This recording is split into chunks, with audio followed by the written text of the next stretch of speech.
রাজধানীর মিটফোর্ড এলাকায় দিনের আলোয় ব্যবসায়ীর নির্মম হত্যাকাণ্ডে স্তব্ধ গোটা দেশ। এই মর্মান্তিক ঘটনার পর ক্ষোভে ফুঁসে উঠেছেন জামায়াতে ইসলামীর আমিরের ডাক্তার শফিকুর রহমান। জানান, বিদেশে অবস্থানরত থাকা অবস্থায় জেনে সকল ভাষা হারিয়ে ফেলেছেন।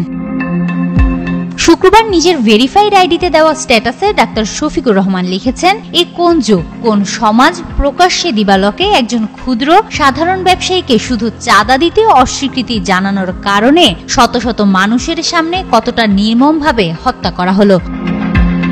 তিনি আরো লেখেন, হে ক্ষতিগ্রস্ত মুজলুম পরিবার, আমরা তোমাদের কাছে লজ্জিত। হে ব্যবসায়ী ভাই সোহাগ, তোমার এই পরিণতি হওয়ার আগে সত্যিকারের কোনো প্রতিরোধ গড়ে তুলতে পারলাম না, এজন্য আমরা আন্তরিকভাবে লজ্জিত।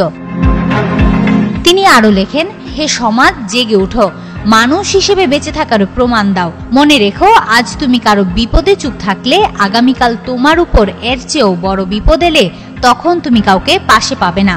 অতএব ভয় ও সংকোচ উপেক্ষা করে আমাদেরকে সমস্ত অপরাধীদের বিরুদ্ধে সামাজিক প্রতিরোধ গড়ে তুলতেই হবে।